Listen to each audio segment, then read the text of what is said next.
Welcome to the other side of the story, where every story opens the door to a deeper conversation. Today we're exploring It's Not Your Fault by T.A. Vale, a powerful book about healing, identity, and breaking the cycles that shape us. Let's join the conversation. Have you ever, thought you'd completely outrun some painful season from your past? And But then, then it just suddenly rises up during some completely random argument. exactly. Or maybe, you're watching your kid go through something, and out of nowhere, you feel this intense, just unexpected reaction rise up in your own chest. Yeah, it's that startling realization that the past isn't actually past. I mean, it's really just been sitting quietly in the passenger seat, Right. just waiting for the exact right trigger to grab the steering wheel. It's so true. Because you build a life, a career, a family, and you just assume you've left all those old shadows behind you. But the reality is that the momentum of that old pain is still running right there in the background. Yeah, and that is exactly what we are unpacking today in this deep dive. We're looking at T.A. Vale's incredibly raw book, It's Not Your Fault, Breaking Free from the Lies That Defined You. Such a powerful book.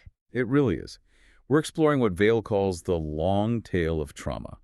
And specifically, we're looking at what happens when we just flat out refuse to face the massive looming giants from our childhood. Right, because this deep dive isn't just about looking backward for the sake of, nostalgia or regret or something. No, not at all. It's about understanding how the lies that are formed in our childhood secretly write the scripts for our adult identities. They dictate our relationships, our reactions, And if left unchecked, they actually write the scripts for future generations. yeah.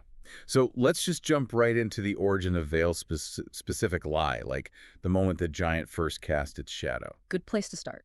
He takes us back to when he was just 5 years old. His family was living in military base housing in Okinawa, Japan.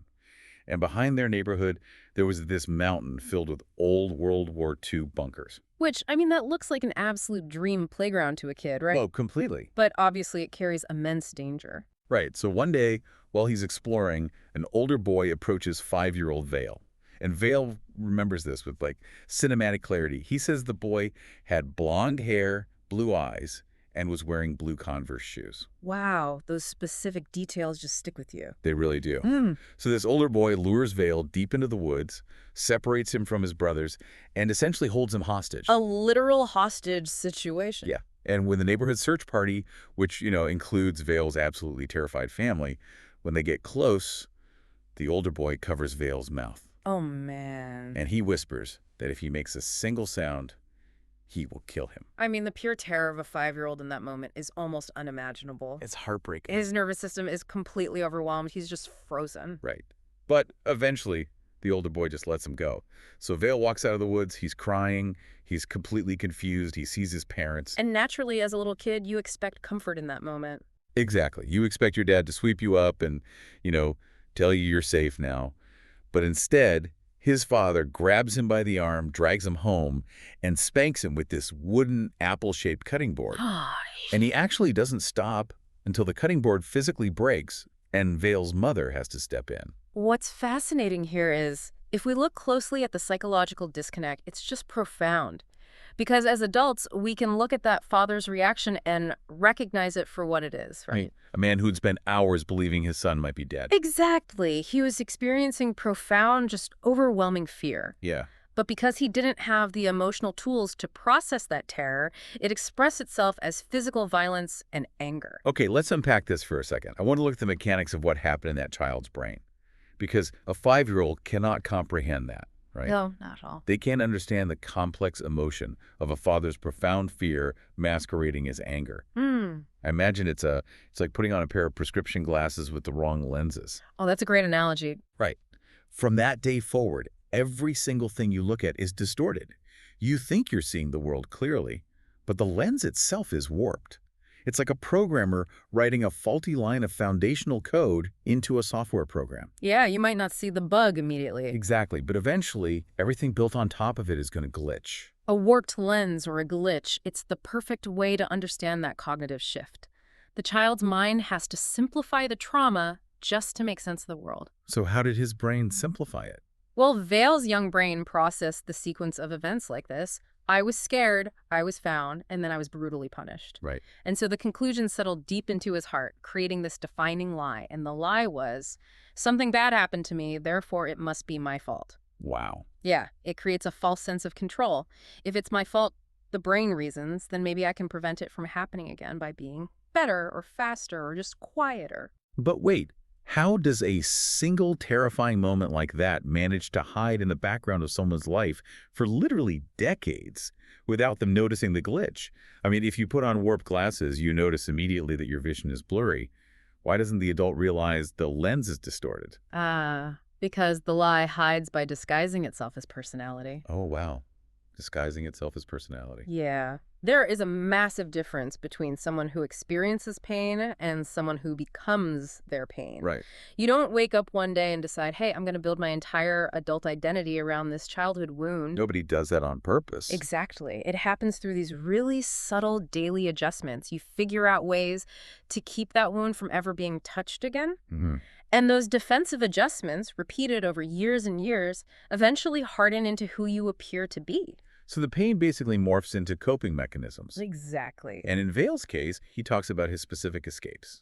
Like, he built his entire identity around performance. He chased money. He chased status. Right, the classic overachiever. Yeah, he talks about buying this beautiful Mercedes just to prove he had, quote-unquote, made it.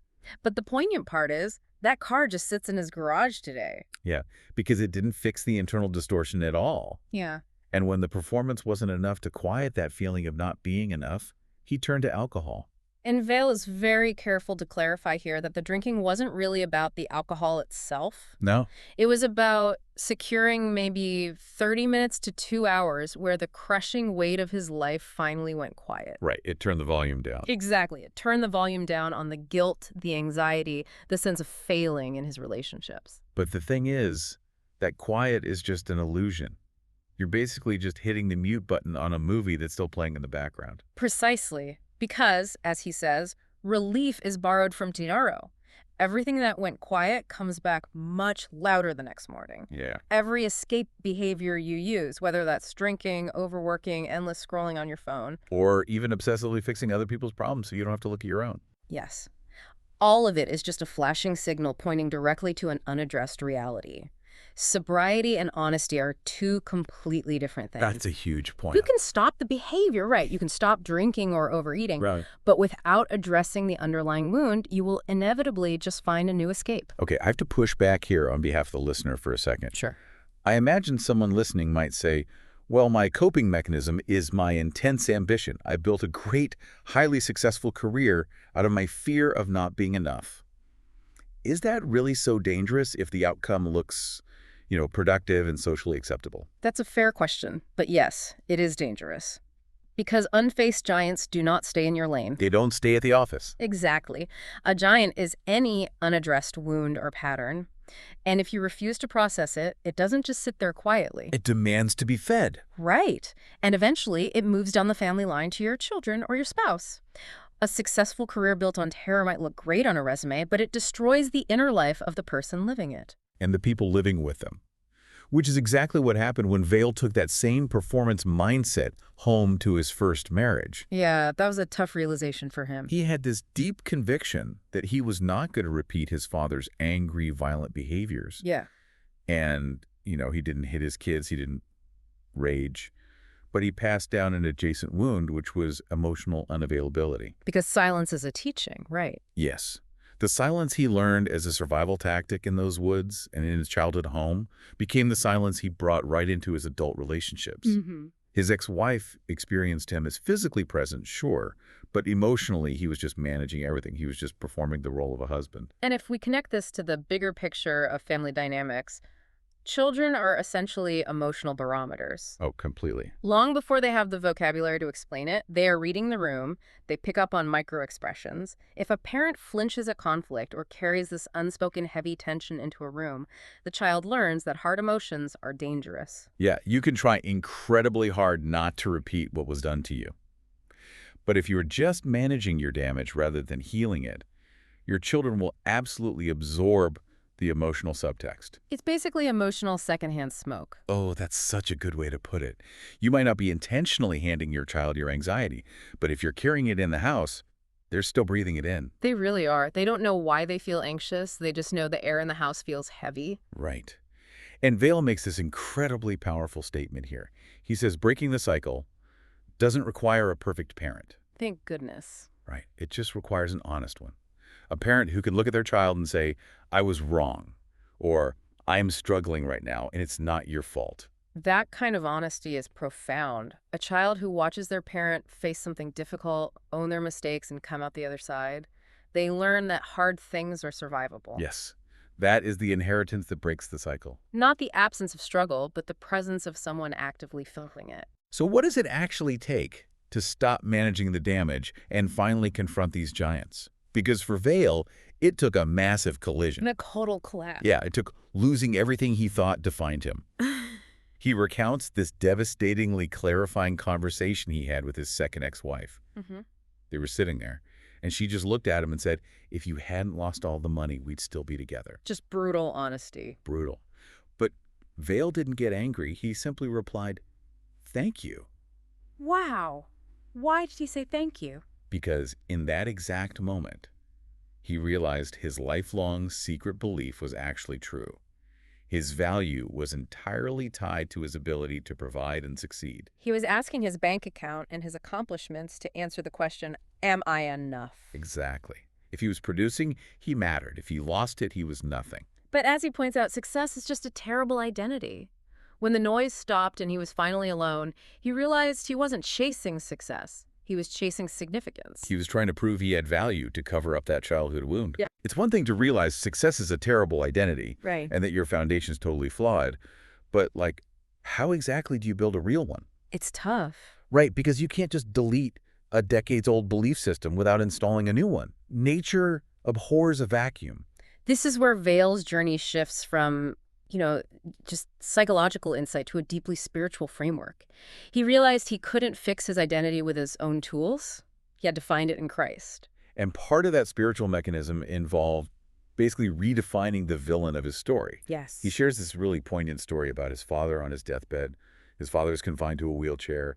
His body is failing. And he finally looks at Vale, calls him by name, and says, I love you, son. Mm-hmm. And Vale realizes something huge. His father wasn't a monster. He was a wounded man parenting with broken tools. The father wasn't the lie. The lie was what Vale believed because of what happened. And separating those two things allowed him to step into actual forgiveness. And that forgiveness really opened the door. The book brings in this beautiful metaphor of kintsugi. Oh, I love this part. Right, the Japanese art form where they repair broken bowls with gold. So the cracks aren't hidden. They actually become part of the beauty. Because God doesn't waste the broken pieces of our stories. He redeems them. The gold in the cracks represents a healing process that makes the vessel stronger. And Vale points to literal miraculous healing in his own life as proof of this. Like his PSA levels, which are a marker for prostate cancer, shot up to a dangerous 15. Normal is around 2.5 or 3.5. That's terrifying. Yeah.